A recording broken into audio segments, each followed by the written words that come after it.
quedamos en la parte del control de la gestante con cardiopatía.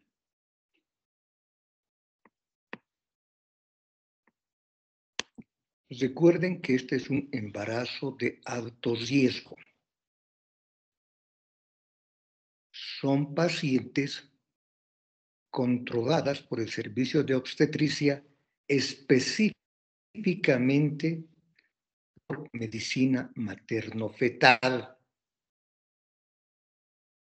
Se requiere inicialmente un obstetra y un cardiólogo para estos casos. Cuando existen complicaciones severas, inclusive se requiere un cardiólogo intervencionista. Se requiere un anestesiólogo que tenga experiencia en patologías cardíacas y se requiere médicos neonatólogos porque generalmente o en algunas ocasiones los recién nacidos son prematuros o nacen con algunas complicaciones.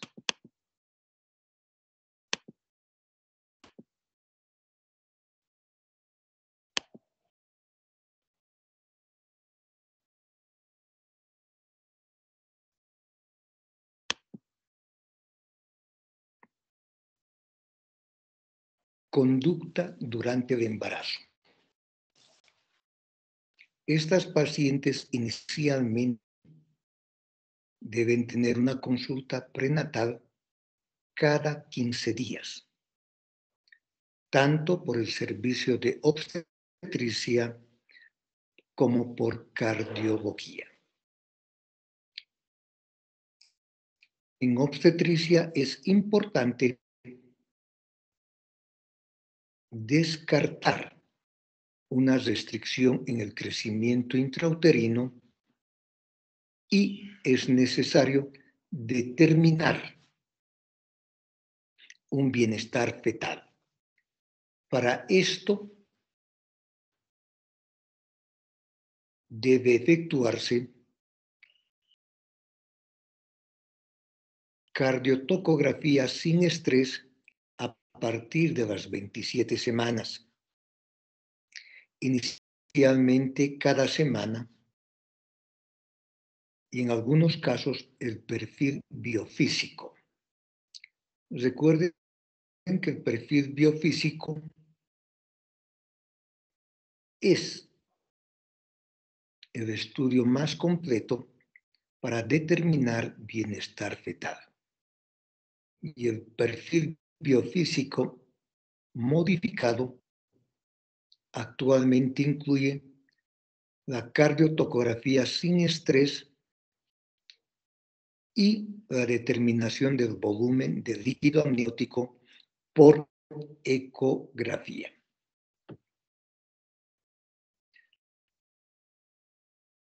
También es necesario que se efectúe en la paciente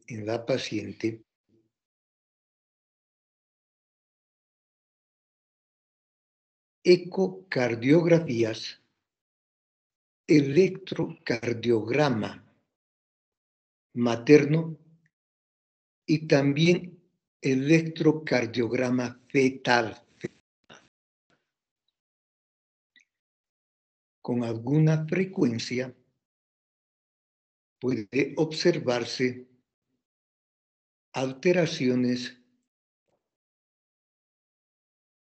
en el desarrollo y funcionamiento del corazón fetal. Por eso es que en esta patología de cardiopatía y embarazo, repito, es necesario realizar ecocardiografía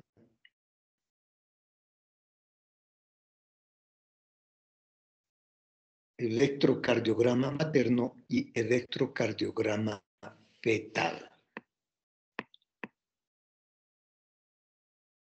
Atención del parto. Si ustedes recuerdan, dijimos que el periodo expulsivo era un periodo de tiempo muy, muy especial para estas pacientes, porque el esfuerzo del pujo implicaba un alto riesgo de mortalidad. Pero aún así, la vía más adecuada de nacimiento es el parto por vía vaginal,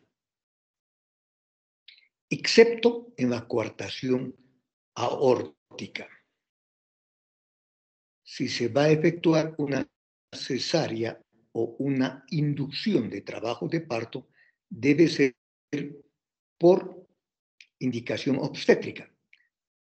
Una cesárea, por ejemplo, situación transversa, placenta previa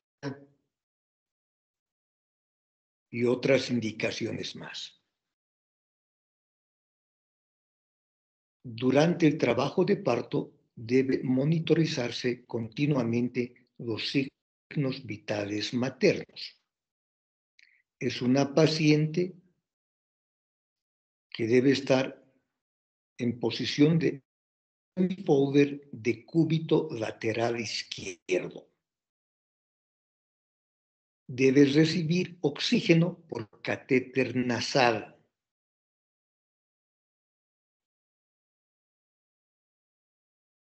Debe tener un catéter de presión venosa central. Debe estar canalizada con una solución de glucosa al 5% e introducir 50 centímetros cúbicos por hora. Debe evitarse fármacos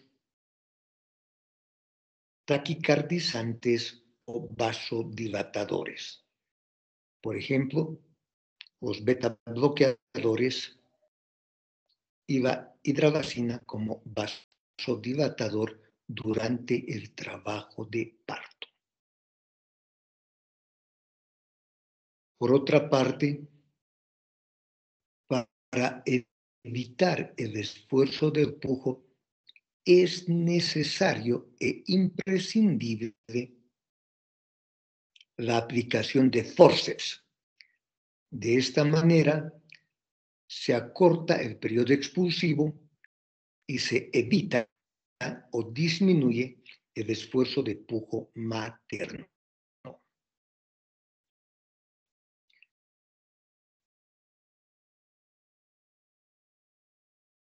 La anestesia más apropiada en estos casos es el bloqueo raquídeo o el bloqueo peridural. La contraindicación para un bloqueo raquídeo peridural sería una estenosis aórtica severa y pacientes anticoaguladas, donde previamente hay que suspender y revertir la acción de los anticoagulantes.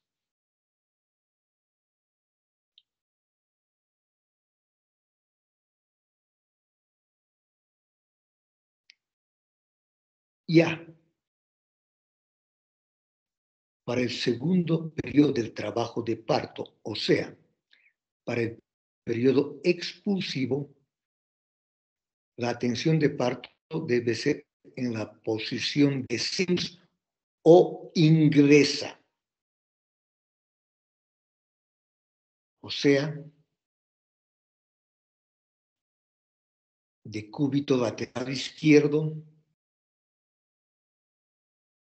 muslo flexionado, muslo derecho flexionado y en abducción. Es la posición más apropiada para el periodo expulsivo. Ahora, lógicamente, para la aplicación de forceps, se requiere la posición de litotomía.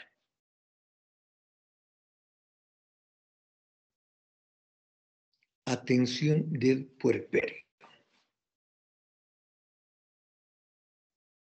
Recuerden que la primera hora de puerperio es el periodo más crítico para las pacientes con cardiopatía.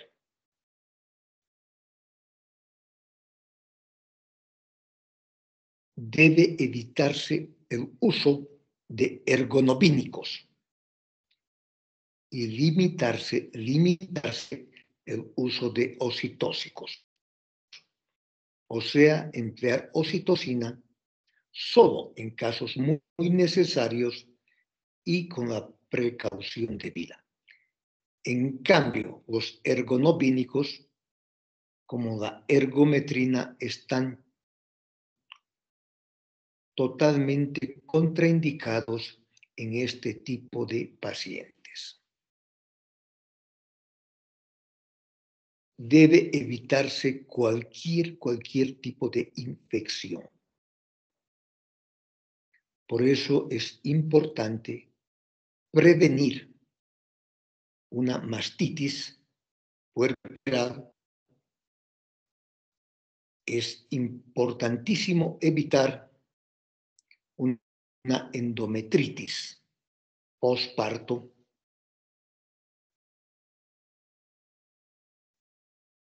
Estas pacientes en las clases 1, 2 y 3 debe procurarse que caminen lo más pronto posible.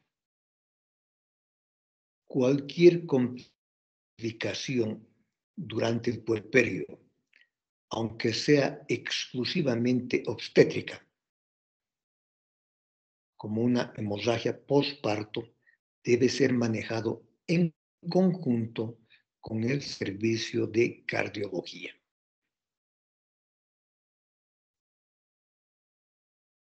Ante la menor sospecha de cuadro infeccioso, debe instaurarse un tratamiento con antibióticos en forma agresiva con el objetivo de controlar y erradicar el proceso infeccioso lo más pronto posible. En las clases 1 o 2 se da alta hospitalaria de acuerdo a la evolución obstétrica. Y las clases 3 a 4 es necesario que la paciente quede hospitalizada de 10 a 15 días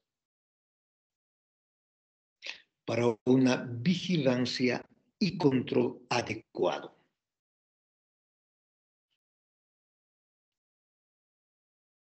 Inmediatamente después de un parto es recomendable un vendaje abdominal y colocar los miembros inferiores en posición declive. Control de la fertilidad.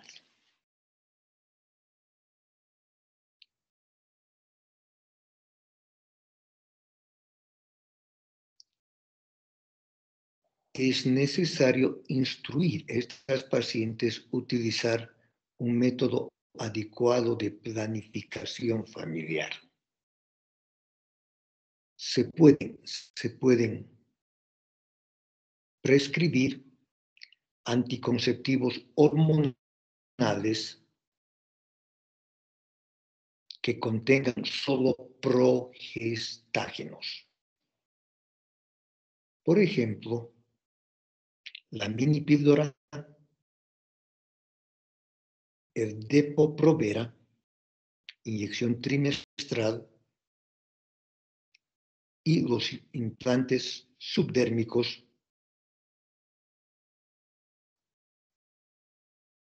que solo contienen progestágeno. También se pueden indicar dispositivos intrauterinos como la T de cobre,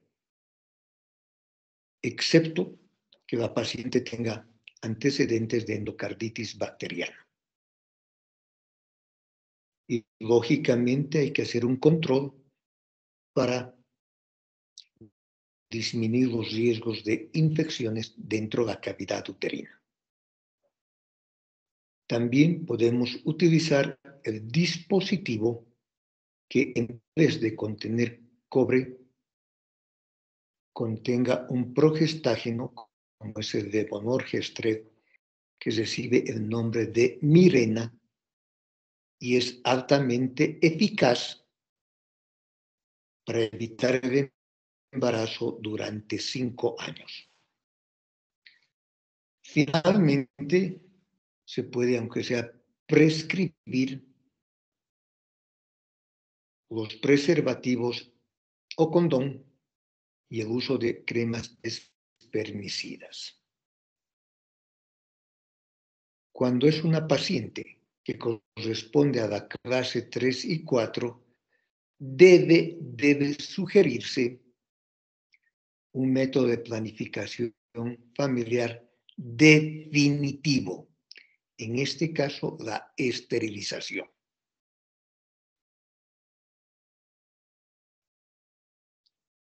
Cardiopatías con alta mortalidad. Por ejemplo, el síndrome de Marfan,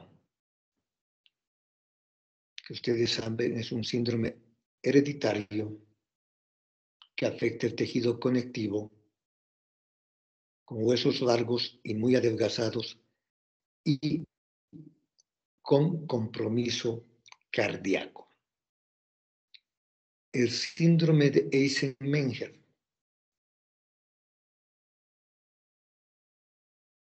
la hipertensión pulmonar primaria y la coartación aórtica implican alto riesgo de mortalidad materna. En estos casos,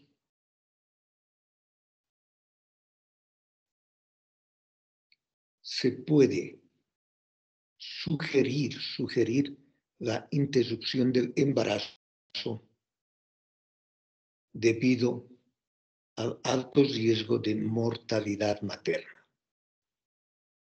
Lógicamente, simplemente sugerir y a la pareja tomará la decisión que crea conveniente y se puede encontrar el establecimiento si es que deciden para interrumpir el embarazo. Lógicamente, esto tiene implicaciones éticas, morales, inclusive religiosas, no solamente implicaciones médicas. Luego están las cardiopatías con una mortalidad mucho menor, de un 5 a 15%. Por ejemplo, las válvulas o las prótesis valvulares mecánicas. Infarto del miocardio. Coartación aórtica no complicada.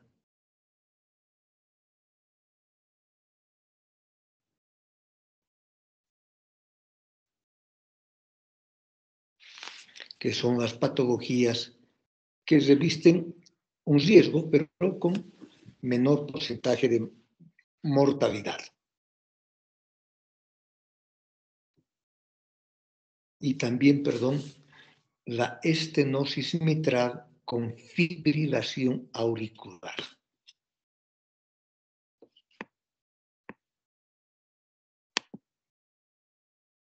Cirugía cardiovascular durante el embarazo. Actualmente es cada vez más frecuente encontrar embarazadas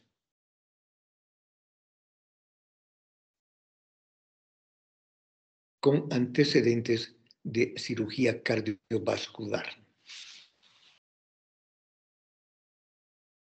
Lógicamente, este tipo de cirugías y sobre todo la cardiopatía reumática que provoca estenosis mitral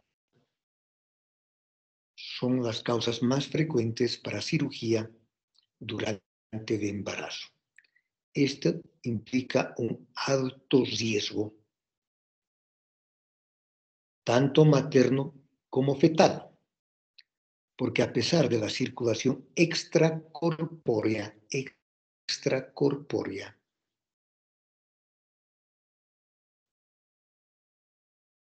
existe el riesgo de hipoxia fetal. Lógicamente, en la estenosis mitral es frecuente encontrar una hipertensión venocapilar pulmonar que se manifiesta por disnea, ortopnea, estertores crepitantes basales, sibilancias. Si se va a efectuar la cirugía, se recomienda que sea antes de las 24 semanas porque permite mayor facilidad para la manipulación y el riesgo fetal es menor.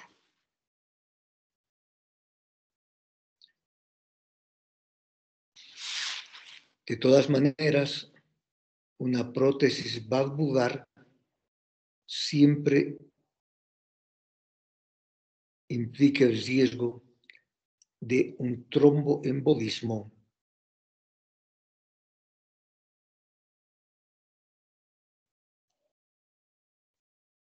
una anemia hemolítica, implica el riesgo de una endocarditis,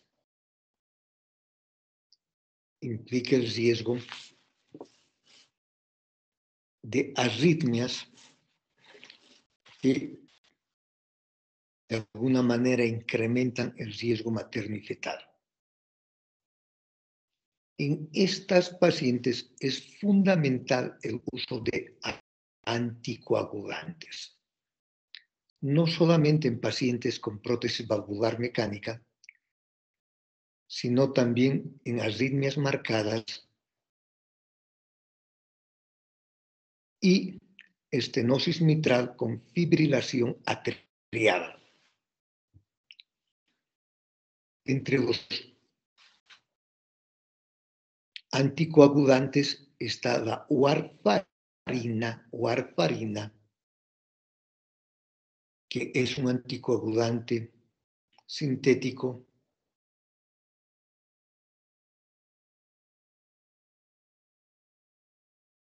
que es un derivado cumarínico utilizado por vía oral. La warfarina, por su bajo peso molecular, atraviesa fácilmente la barrera placentaria y va a ocasionar efectos teratogénicos. Por eso está totalmente contraindicado por los efectos teratogénicos emplear en el primer trimestre del embarazo. Y entre los efectos teratogénicos están la hipoplasia nasal, la dificultad respiratoria por la obstrucción, la microcefalia, la microoftalmia y hemorragia que puede provocar en el feto. Repito, la warfarina está completamente contraindicado en el primer trimestre. pero puede utilizarse en el segundo trimestre y a partir de las 36 semanas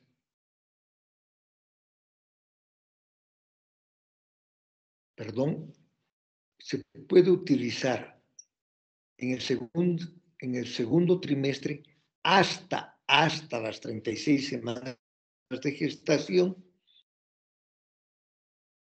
porque si sigue pasando va a ocasionar hemorragias, sobre todo fetal, y va a complicar ya sea el parto o la cesárea.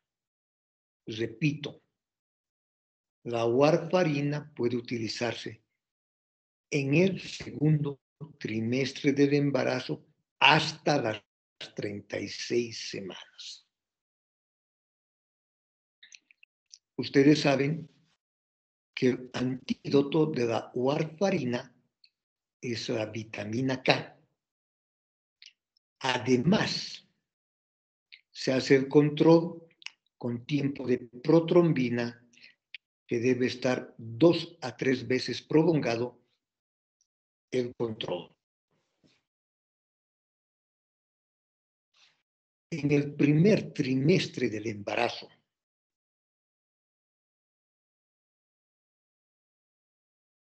y a partir de las 36 semanas de gestación, debe emplearse la heparina. Por su alto peso molecular, no atraviesa la barrera placentaria y por tanto no existe efecto deleterio sobre el feto. Entonces, repito, en el primer trimestre y a partir de las 36 semanas de gestación debe utilizarse la heparina. La heparina no fraccionada o la heparina de bajo peso molecular. La heparina no fraccionada se utiliza a una dosis que va de 5 a 10.000 unidades cada 6 a 12 horas.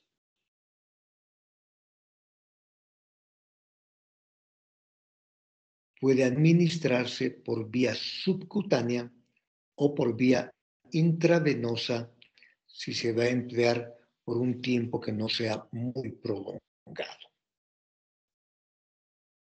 Cuando se emplea la heparina hay que hacer control con el tiempo parcial de tromboplastina activada, que debe ser 1.5 a 2.5 del control. El control es el 1, ¿no es verdad? O sea, más prolongado. El antídoto de la heparina es el sulfato de protamina. El antídoto de la warfarina, la vitamina K. Y si ustedes recuerdan, en la preeclampsia, el antídoto del sulfato de magnesio era el gluconato de calcio. Por otra parte, tiene también efectos colaterales el uso de la heparina, pero son básicamente en la madre. Trombocitopenia, hemorragia y además una osteoporosis. Entonces, no se olviden que la heparina ocasiona trombocitopenia, hemorragia, osteoporosis. Y la warfarina en el primer trimestre, malformaciones fetales congénitas, microcefalia, microptalmia, hipoplasia nasal, obstrucción respiratoria y hemorragia.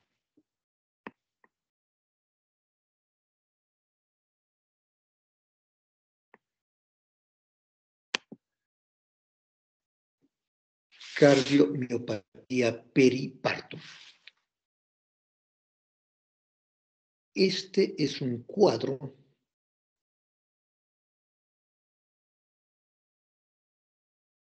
caracterizado por insuficiencia cardíaca progresiva.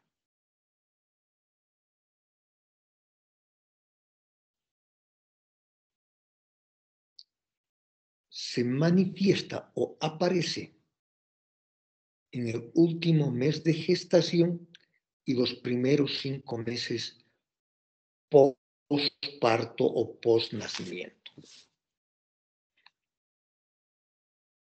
En pacientes sin antecedentes de cardiopatía previa, o sea que es una cardiopatía ocasionada por el embarazo. La etiología es desconocida. Se habla de factores metabólicos, endocrinos, inmunológicos, genéticos, infecciosos. Repito, se presenta en el último mes del embarazo y los primeros 5 meses post-nacimiento. Cada vez hay mayores reportes sobre la acción de la prolactina. Repito, cada vez hay mayores reportes de la acción de la prolactina y es lógico, en el puerperio se requiere bastante prolactina para la lactancia, pero todavía no hay datos concluyentes, simplemente observaciones. En este caso, existe una falla cardíaca progresiva, sobre todo del ventrículo izquierdo. Inicialmente existe una hipertrofia del miocardio y finalmente terminan haciendo una dilatación de las 4 cavidades, 2 atriales y 2 ventriculares. Se observa con mayor frecuencia en mujeres de raza negra, multíparas y repito, al final del embarazo y los primeros 5 meses post-nacimiento. Implican un alto riesgo. La ecocardiografía muestra una disminución de la eyección sistólica, un aumento de volumen de las cavidades que también se ve reflejado en el electrocardiograma.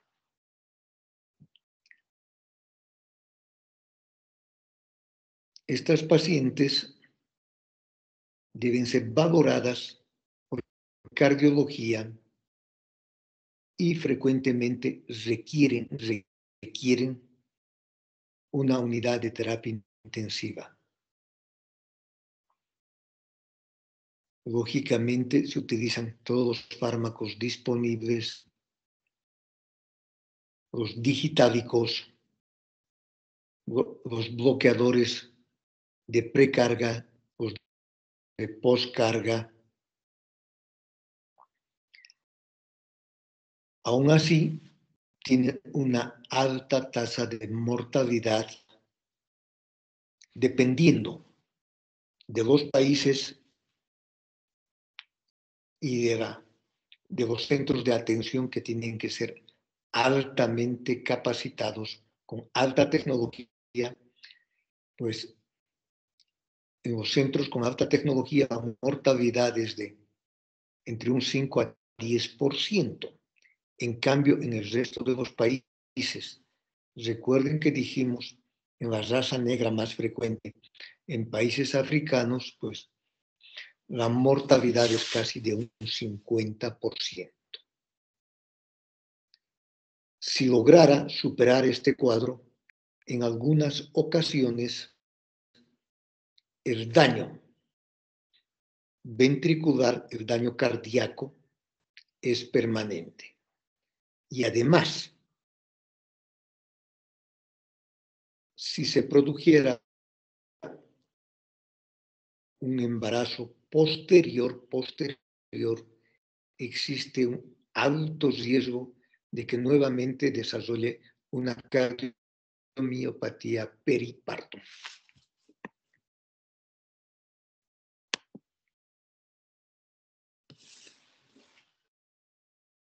Recuerden, por favor, que esta es una clase de obstetricia, no de medicina interna, no de cardiología. De todas maneras, vamos a hacer una breve referencia a los cuadros que pueden complicar el embarazo. La endocarditis bacteriana. Es muy poco frecuente que se presente durante el embarazo, pero si se presentara una endocarditis bacteriana, efectuado el diagnóstico, estas pacientes deben ser sometidas a un tratamiento con antimicrobianos en forma agresiva. Si la paciente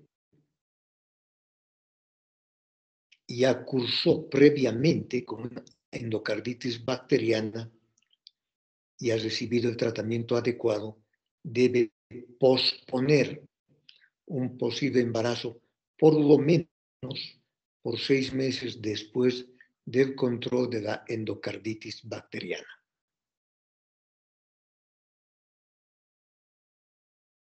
Las coronariopatías también, afortunadamente, son poco frecuentes que se manifiesten en un embarazo, o generalmente son mujeres ya con estos antecedentes. Generalmente entre los factores de riesgo están la obesidad, la diabetes mellitus, la hipercolesterolemia familiar, la sífilis y lógicamente deben recibir el tratamiento adecuado en una unidad de enfermedades o de síndromes coronarios. Infarto del miocardio.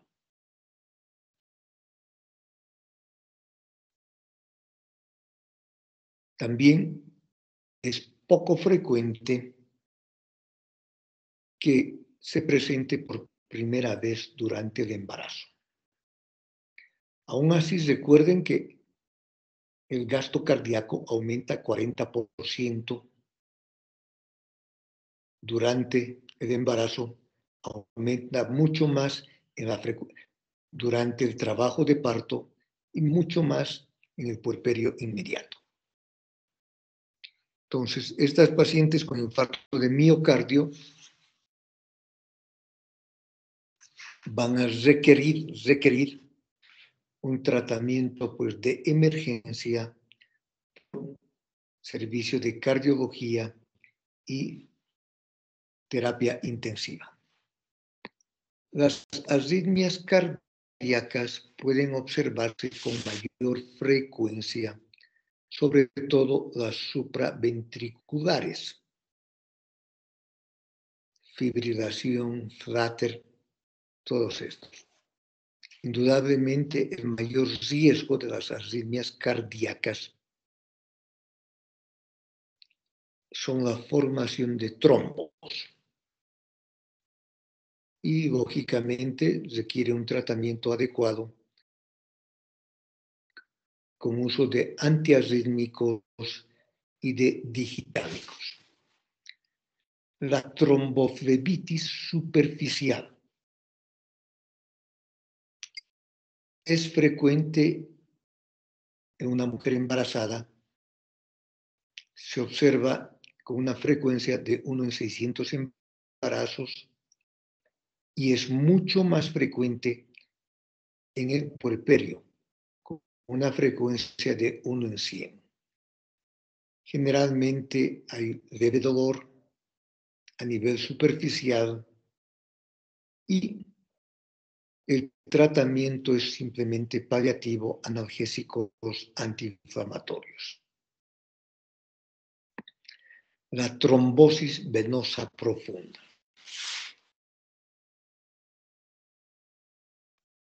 Se observa con mayor frecuencia durante el puerperio y también es mucho más frecuente después de una cesárea en comparación con un parto. En estos casos existe el signo de Homans positivo, dolor en la parte posterior de la rodilla con la dorsiflexión.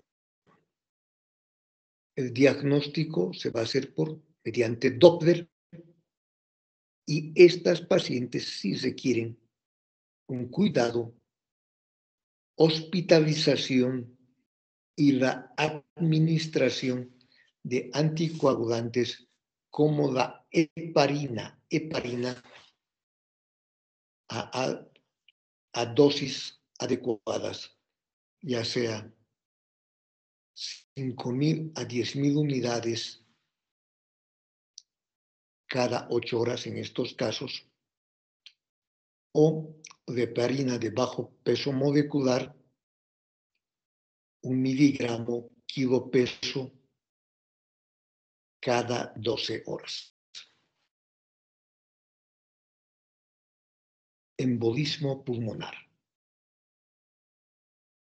Generalmente ocurre con antecedentes de trombosis venosa profunda, antecedentes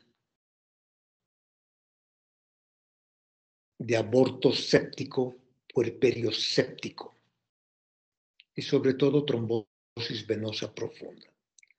Lógicamente, pacientes que van a presentar disnea, taquicardia, taquipnea, palpitaciones, dolores torácicos, requieren hospitalización inmediata, requieren anticoagulación y determinar el foco donde se van formando los trombos para un tratamiento adecuado. Prolapso de válvula mitral.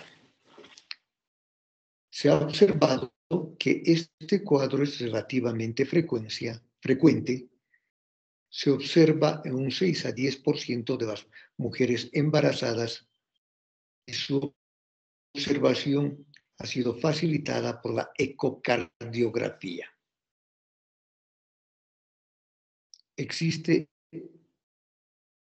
un clic medio sistólico a la auscultación que lógicamente los cardiólogos están capacitados para poder determinar la presencia de estos clics medio sistólicos.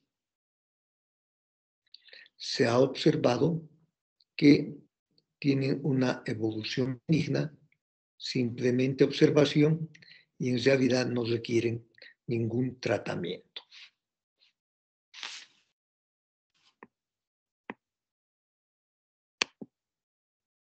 Pronóstico. El pronóstico de estas pacientes con cardiopatía va a depender de la gravedad de la cardiopatía, de la clase. No es lo mismo una clase 2 que una clase 4, del nivel de atención médica, del nivel socioeconómico y en general las cardiopatías congénitas con carga de presión como es la estenosis aórtica, la estenosis mitral, la coartación aórtica, implican un alto riesgo, tanto materno como fetal. Fetal puede ocasionar abortos, óbitos, puede ocasionar malformaciones. Entonces, es un riesgo bastante grande para el feto. En cambio, las cardiopatías congénitas con carga de volumen, por ejemplo, persistencia del conducto arterioso, comunicación interauricular, comunicación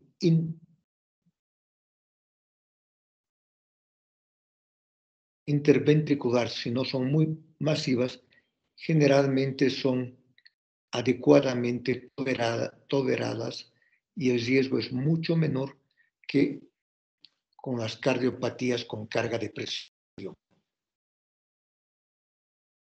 Las cardiopatías cianóticas, sobre todo cuando existe un shunt de derecha a izquierda,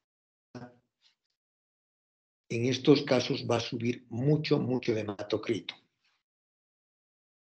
Cuando el hematocrito por necesidad se eleva por encima del 65%, va a ser una sangre exageradamente espesa, va a terminar provocando aborto o provocando un óbito fetal en la segunda mitad del embarazo.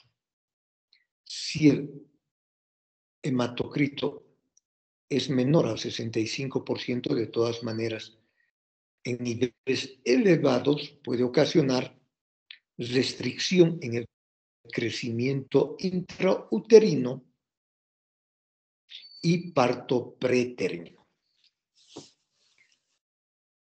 Fármacos cardiovasculares. Entre los antiarrítmicos podemos mencionar la adenosina, los beta bloqueadores, la fenitoína,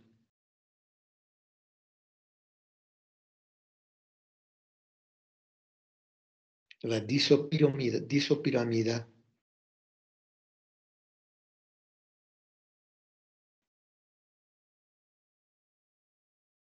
la quinidina, el verapamido. De todos estos mencionados,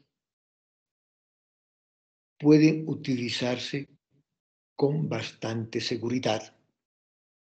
Generalmente están en la clase C de la clasificación de la FDA, fármacos durante el embarazo. El que está contraindicado, totalmente contraindicado de estos mencionados es la fenitoína. La fenitoína es más utilizado como anticonvulsivante, aunque también tiene acción antiarrítmica. La fenitoína puede provocar, perdón, adelante. ¿Hoy día vamos a pasar 2 horarios? No, por favor, yo tengo otra actividad.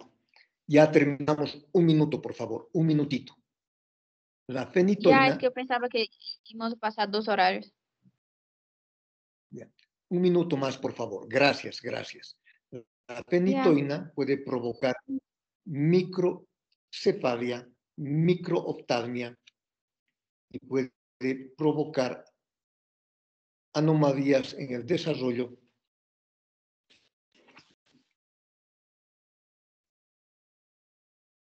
de otros órganos. Los anticoagulantes, ya dijimos, la warfarina, contraindicado en el primer trimestre y no se utiliza también las 4 últimas semanas del embarazo. por las malformaciones que provoca. Aunque la warfarina es más eficaz que la heparina para evitar la formación de trombos.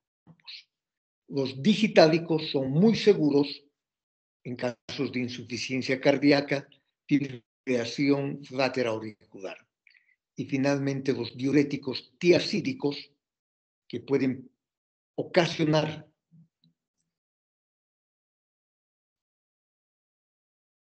hipoglicemia, hiperbilisubinemia. Pero son solamente efectos que cuando se suspenden desaparecen, no provocan malformaciones. Y lógicamente la furosemida en casos de insuficiencia cardíaca, en casos de ya mucho más serios, podemos utilizar la furosemida. Muy bien, si alguien tiene alguna pregunta, por favor, puede pedir las aclaraciones.